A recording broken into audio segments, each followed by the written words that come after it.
Hello دوستو آج کی اس ویڈیو میں بات کریں گے جنوبی امریکہ کے ملک ارجنٹینا کی۔ ارجنٹینا جسے ارجنٹائن ریپبلک بھی کہا جاتا ہے۔ ارجنٹینا 23 صوبوں پر مشتمل ملک ہے جس کا پائیدارت بونس آئرس ہے جو ایک خود مختار شہر ہے۔ ارجنٹینا جنوبی امریکہ کا ایک بہت ہی خوبصورت ملک ہے جو اپنی تاریخ، ثقافت، فطرت اور معاشرتی ترقی کے حوالے سے بے حد مشہور ہے۔ دوستو آج کی اس ویڈیو میں جانیں گے ارجنٹینا کے بارے میں چند دلچسپ حقائق، لیکن اس سے پہلے اگر آپ نے اب تک ہمارا چینل سبسکرائب نہیں کیا ہے تو پلیز چینل کو سبسکرائب کر کے بیل آئیکن کو بھی پریس کر دیں تاکہ ہر نئی اور دلچسپ معلوماتی ویڈیو کا نوٹیفیکیشن سب سے پہلے آپ تک پہنچے۔ ارجنٹینا جنوبی امریکہ کا دوسرا اور دنیا کا 8واں بڑا ملک ہے۔ ارجنٹینا کا رقبہ 2.78 ملین اسکوائر کلومیٹر ہے۔ 2022 کی مردم شماری کے مطابق ارجنٹینا کی آبادی 4,73,27,407 افراد پر مشتمل ہے۔ ارجنٹینا کا نام لاطینی لفظ ارجنٹینم سے نکلا ہے جس کا مطلب چاندی ہے۔ ہسپانوی نو آبادکاروں کو یہاں چاندی کے ذخائر ملنے کی امید تھی، اس لیے انہوں نے اسے ارجنٹینا کا نام دیا۔ ارجنٹینا جنوبی امریکہ میں ایک اہم ملک ہے جو تاریخی، ثقافتی اور جغرافیائی لحاظ سے ایک منفرد حیثیت رکھتا ہے۔ اس کی تاریخ کا آغاز قدیم مقامی تہذیبوں سے ہوتا ہے جو یورپی نو آبادیات، آزادی کی جنگوں اور جدید دور کے مختلف مراحل سے گزری۔ ارجنٹینا میں انسانی آبادکاری کی تاریخ تقریباً 13,000 سال پرانی ہے۔ ان دنوں یہاں مقامی قبائل جیسے کہ گوارانی، کیچوا اور دیاما کے لوگ رہتے تھے جو زراعت، شکار اور ماہی گیری میں مہارت رکھتے تھے۔ ان کا کلچر مقامی ماحول کے مطابق ترقی پذیر تھا۔ 1492 میں کولمبس کی امریکہ آمد کے بعد یورپی طاقتوں نے جنوبی امریکہ میں قدم رکھا۔ ارجنٹینا کے موجودہ علاقے میں 1516 میں ہسپانوی مہم جو آن ڈیاز ڈی سولیس نے قدم رکھا، لیکن 1580 میں بونس آئرس کا قیام ہوا جو بعد میں ایک اہم بندرگاہ اور تجارتی مرکز بنا۔ 19ویں صدی کے شروعات میں ارجنٹینا نے ہسپانوی حکمرانی سے آزادی کی تحریک کا آغاز کیا۔ 15 مئی 1810 کو مئی انقلاب کے بعد مقامی رہنماؤں نے خود مختاری کا اعلان کیا جو بالآخر 9 جولائی 1816 کو مکمل آزادی پر منتج ہوا۔ آزادی کے بعد ارجنٹینا نے سیاسی عدم استحکام اور خانہ جنگی کا سامنا کیا۔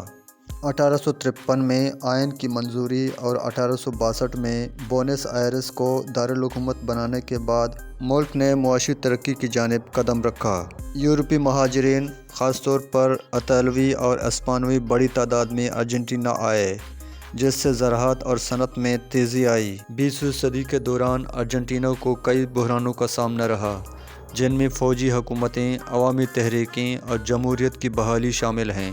1946 میں خوان پیرون کی حکومت نے ملک میں محنت کشوں کے حقوق اور صنعتی ترقی پر زور دیا، لیکن ان کی پالیسیوں نے اختلافات بھی پیدا کیے۔ ارجنٹینا کی معیشت جو زراعت اور گوشت کی برآمد پر انحصار کرتی ہے، کئی بار بحرانوں کا شکار ہوئی، خاص طور پر 2001 میں جب ملک نے بڑی معاشی بحران کا سامنا کیا۔ تاہم حالیہ دہائیوں میں حکومت نے معیشت کو مستحکم کرنے اور غربت کم کرنے کے لیے مختلف اقدامات کیے ہیں۔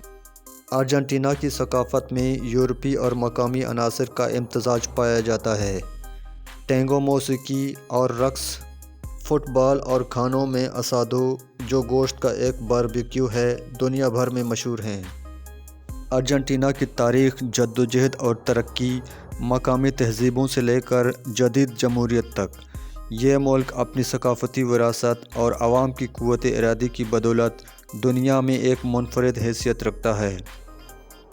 یوں تو ارجنٹینا جنوبی امریکہ کا ایک بہت بڑا اور خوبصورت ملک ہے جو اپنی ثقافت اور قدرتی خوبصورتی کے لیے مشہور ہے، تاہم اس کی کامیابیوں کے ساتھ ساتھ کچھ مسائل اور منفی پہلو بھی موجود ہیں جن پر توجہ دینا ضروری ہے۔ ارجنٹینا کی معیشت کئی دہائیوں سے عدم استحکام کا شکار ہے۔ ملک کو شدید مہنگائی کا سامنا ہے جو لوگوں کی قوت خرید کو متاثر کرتی ہے۔ ارجنٹینا پر بیرونی قرضوں کا دباؤ بہت زیادہ ہے جس کی وجہ سے معیشت پر منفی اثرات مرتب ہو رہے ہیں۔ روزگار کے مواقع محدود ہیں، خاص طور پر نوجوانوں کے لیے، جس سے سماجی عدم استحکام میں اضافہ ہو رہا ہے۔ ارجنٹینا کی سیاسی تاریخ میں بار بار حکومتوں کی تبدیلی اور بدعنوانی کے الزامات سامنے آئے ہیں۔ سیاست میں کرپشن اور غیر مؤثر پالیسی سازی ملک کی ترقی میں رکاوٹ بن رہے ہیں۔ ملک میں غربت کا ریٹ بہت زیادہ ہے، خاص طور پر دیہی علاقوں میں۔ تعلیم کا معیار غیر متوازن ہے اور پسماندہ علاقوں میں بچوں کو معیاری تعلیم تک رسائی حاصل نہیں۔ صحت کے نظام میں بہتری کی ضرورت ہے، کیونکہ بہت سے لوگ بنیادی طبی سہولیات سے محروم ہیں۔ ارجنٹینا میں جرائم کی شرح خاص طور پر شہروں میں مسلسل بڑھ رہی ہے۔ چوری، اسمگلنگ اور منشیات سے متعلق جرائم عام ہیں۔ ارجنٹینا کے منفی پہلوؤں کو مد نظر رکھتے ہوئے یہ واضح ہوتا ہے کہ ملک کو ترقی کے لیے معاشی، سماجی اور ماحولیاتی مسائل پر قابو پانے کی ضرورت ہے۔ بہتر حکمت عملی، بدعنوانی کے خاتمے اور عوامی سہولیات میں بہتری کے ذریعے ان مسائل پر قابو پایا جا سکتا ہے۔ یہ مسائل اگرچہ چیلنجنگ ہیں، لیکن ان پر قابو پانے کے لیے ارجنٹینا کے پاس صلاحیت اور وسائل موجود ہیں۔ ارجنٹینا ٹینگو موسیقی اور رقص کا مرکز ہے، جو 19ویں صدی کے آخر میں بیونس آئرس کے غریب محلوں میں پیدا ہوا تھا۔ یہ فن آج دنیا بھر میں ارجنٹینا کی پہچان بن چکا ہے۔ ارجنٹینا میں دنیا کی چند شاندار قدرتی خوبصورتیاں موجود ہیں۔ اینڈیز پہاڑ دنیا کا سب سے طویل پہاڑی سلسلہ ہے، جو ارجنٹینا کی مغربی سرحد پر موجود ہے۔ ارجنٹینا کا پیریٹو مورینو گلیشیئر ایک متحرک گلیشیئر ہے، جو اپنی حرکت انگیز حرکت اور برفانی جھیلوں کے لیے مشہور ہے۔ ایگواسو فالز یہ دنیا کے سب سے بڑے آبشاروں کا نظام ہے، جو برازیل اور ارجنٹینا کی سرحد پر واقع ہے۔ ارجنٹینا دنیا میں فٹ بال کے حوالے سے نمایاں حیثیت رکھتا ہے۔ لیجنڈری کھلاڑی ڈیاگو میراڈونا اور لیونل میسی کا تعلق بھی اسی ملک سے ہے۔ ارجنٹینا فیفا ورلڈ کپ 1978، 1986 اور 2022 میں تیسری بار جیتا ہے، جب لیونل میسی نے شاندار کھیل کا مظاہرہ کیا۔ ارجنٹینا میں تعلیم اور صحت عامہ پر خاص توجہ دی جاتی ہے۔ یہاں کی یونیورسٹیز میں زیادہ تر تعلیم مفت ہے اور صحت کی خدمات بھی قابل رسائی ہے۔ ارجنٹینا میں واقع اکونکاگوا پہاڑ مغربی اور جنوبی امریکا کا سب سے بلند پہاڑ ہے، جس کی اونچائی 6960 میٹر ہے۔ ارجنٹینا کا جھنڈا ملک کی قومی شناخت، تاریخ اور آزادی کی علامت ہے۔ یہ جھنڈا اپنی سادہ لیکن بامعنی ساخت کے ذریعے ارجنٹینا کے عوام کی امنگوں اور ثقافت کی عکاسی کرتا ہے۔ ارجنٹینا کے جھنڈے میں 3 افقی پٹیاں ہوتے ہیں۔ اوپر اور نیچے کی پٹیاں آسمانی نیلے رنگ کی ہیں، جبکہ درمیان میں سفید رنگ کی ایک پٹی ہے۔ جھنڈے کے مرکز میں بنا ہوا سن آف مے ایک سنہرا سورج، جو آزادی اور امید کی علامت سمجھا جاتا ہے۔ دوستو، یہ تھے ارجنٹینا کے بارے میں چند معلومات۔ ویڈیو آپ کو کیسے لگی کمنٹ کر کے ضرور بتائیے۔